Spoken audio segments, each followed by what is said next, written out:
안녕하세요. 개발자 출신 리뷰어 영딥입니다.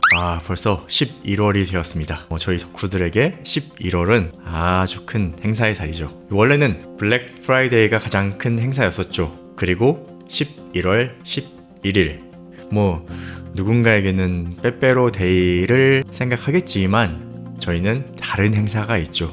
가까운 중국에서 진행하는 행사, 바로 광군제입니다. 한국식으로는 광곤절이죠. 이 이름의 유래가 참 재밌더라고요. 11월 11일 일자 4개로 빼빼로 데이가 되었듯이 중국에서는 이를 몽둥이로 보더라고요. 그래서 몽둥이 곤이고 앞에 빛 광을 붙여서 빛나는 몽둥이인데, 이 일자가 몽둥이라는 한자를 붙였지만 속도수로는 솔로라는 뜻도 가지고 있다고 합니다. 결국 한국에서는 빼빼로 데이라고 연인들을 위한 날로 보지만 이 중국에서는 아름다운 솔로들의 날이다 라고 보는 겁니다.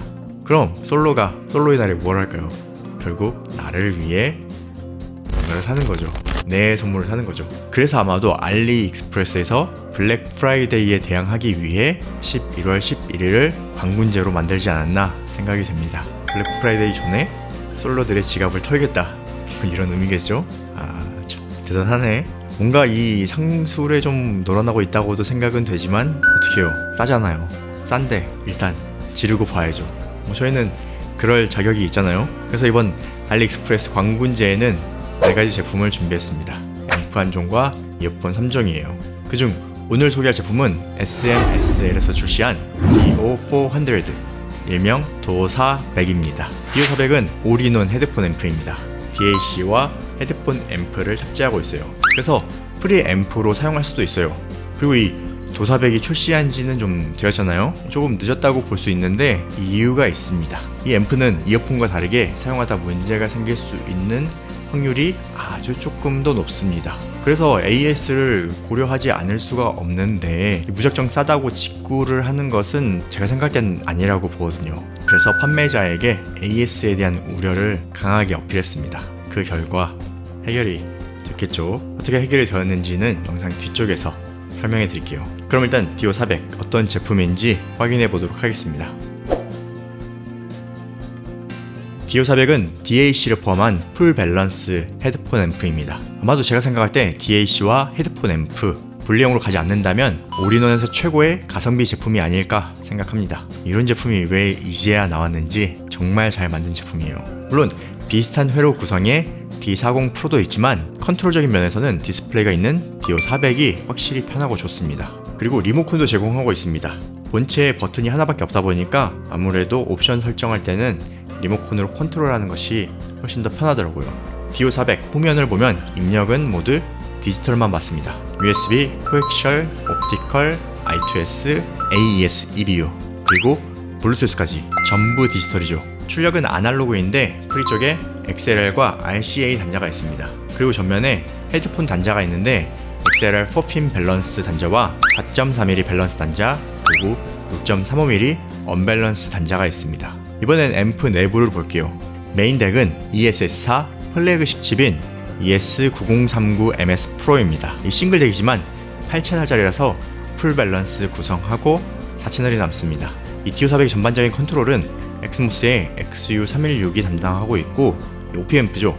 OPA1612를 11개 탑재했다고 합니다. 제가 회로 전공이 아니라서 정확하게는 모르지만 아마도 OPA1612는 이 프리앰프 역할을 하는 것으로 보이고, 추가로 헤드폰용 앰프가 따로 있어요. PLFC 증폭기라고 하는 TPA6120A2 칩을 4개 탑재했습니다. 아마도 프리로 OP앰프를 거친 신호가 TPA6120에서 증폭해서 헤드폰 단 출력으로 나오는 것으로 보입니다. 블루투스 입력도 있죠. 블루투스는 퀄컴 QCC5125 칩을 탑재해서 블루투스는 5.2 버전입니다.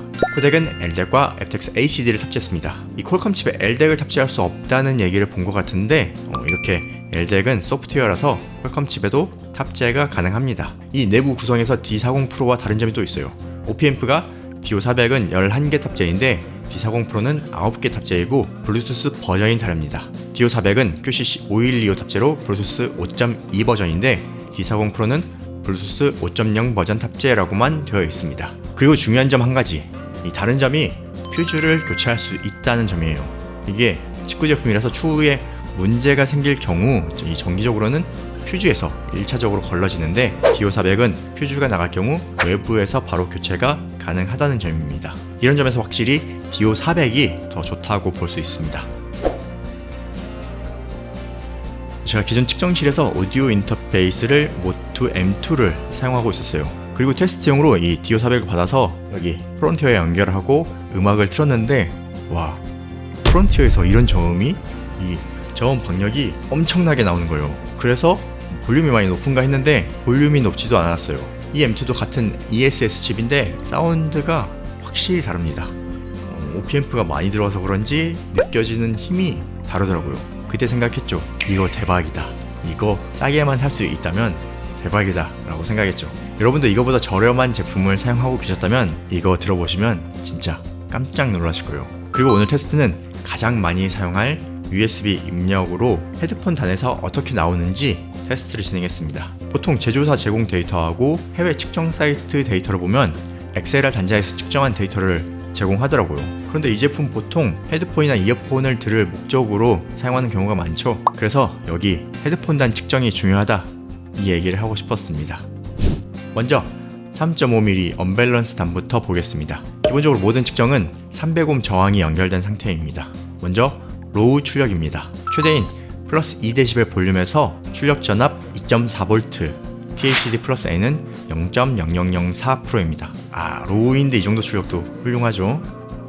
그럼 하이 출력은 어떨까요? 풀 볼륨 플러스 2dB에서 8.7V가 출력되는데 이 파형이 깨진 것을 볼 수 있습니다. 왜곡이 발생하는 거예요. 그래서 볼륨을 마이너스 3dB까지 낮췄어요. 그랬더니 출력 6.8V가 나오고 THD 플러스 N은 0.0005%입니다. 와, 이 정도만 돼도 엄청나죠. 언벨 출력 6.8V라니. 이 스펙상 헤드폰 출력은 16옴에 6000mW예요. 즉 6W라는 얘기예요. 16옴에 6W는 전압으로 환산하면 9.7V입니다. 그럼 언벨 최대 출력은 8.7V라서 살짝 모자라네요. 과연 밸런스 출력은 얼마나 나올까요?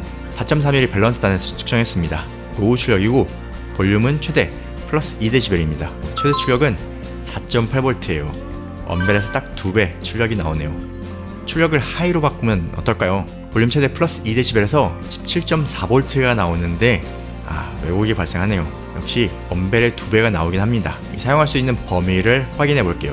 볼륨은 마찬가지로 마이너스 3dB입니다. 이때 최대 출력은 13.7V이고 THD 플러스 N은 0.001%입니다. 이거 출력이 어마어마하네요. 13.7V면 16옴에서 11.8W예요. 엄청 높죠? 아마도 스펙은 언밸런스 출력을 의미하나 봅니다. 이 최대 출력에서 왜곡이 발생한 것이 문제가 아닌가 라고 생각하실 수도 있는데 보통 웬만한 제품들 최대 출력에서 왜곡이 발생합니다. 이 언밸런스 단 정상 범위가 6.8V고요. 밸런스 단 정상 범위가 13.7V입니다. 진짜 웬만한 헤드폰 연결해서 이렇게 볼륨 올릴 수 있는 사람은 없을 겁니다. 풀볼륨 왜곡은 사용하는데 전혀 문제가 없다 생각이 됩니다.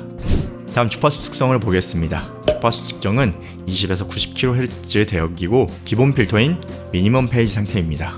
헤드폰 단은 3.5mm 언밸런스와 4.4mm 밸런스 단 모두 똑같은 패턴을 보여줍니다. 원만하게 내려가는 패턴이죠.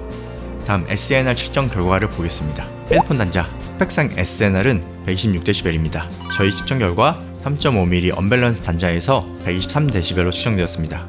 이 스펙에는 살짝 못 미치지만 거치형에서 아주 좋은 성능입니다. 다이나믹 레인지는 120dB로 역시 3dB 낮게 나왔습니다. 이 3dB 낮은 이유는 적용 웨이팅이 다르기 때문입니다. 이 정도면 상당히 높은 성능이다 라고 보실 수 있습니다.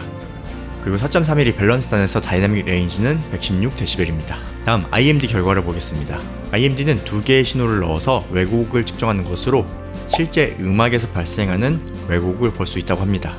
먼저 FFT 그래프를 보면 두 개의 신호 외에 딱히 튀는 곳이 없죠. 이런 곳에 조금씩 튀는 곳이 있는데 이 정도 왜곡이면 아주 낮다고 볼 수 있습니다.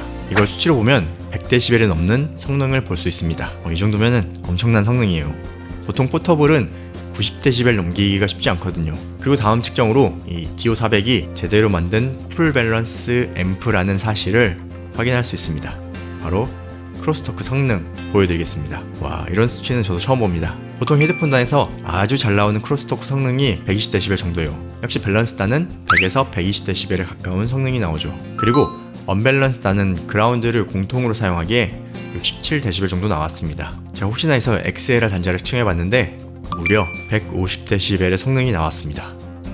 이게 측정 가능한 수치인가 생각이 됩니다. 결과적으로 DO400은 확실한 풀 밸런스 앰프입니다. 다음 필터를 보겠습니다. 디지털에서 필터가 로우 패스 필터를 의미합니다. 그래서 그런지 제조사에서 이런 그래프를 보여주더라고요. 이 필터에 따라서 고주파수에서 어떻게 감쇄가 되는지 보여주는 그래프입니다.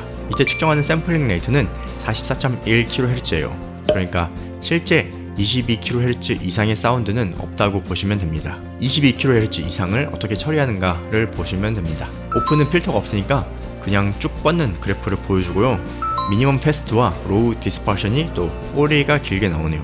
빨간색이 기본인 미니멈 페이지예요. 아포다이징이 여기 고역대가 가장 짧은 그래프입니다. 저는 이 그래프를 보고는 선택하기가 쉽진 않더라고요. 그래서 사각파를 사용해서 측정해봤습니다. 첫 번째 기본 필터인 미니멈 페이지입니다. 약 4V까지 올라가고 강한 링잉이 신호 뒤에서 생기는 것을 볼 수 있어요. 아포다이징입니다. 신호 후 링잉이 작아졌죠. 그리고 신호 전에도 작은 링잉이 있습니다. 리니어 패스트는 링잉이 살짝 커지면서 신호 전 링잉도 살짝 있네요. 그런데 리니어 슬로우는 패스트와 거의 같습니다. 다음 미니멈 패스트는 아포다이징과 많이 유사한데 여기 후의 링잉이 좀 더 길게 나옵니다.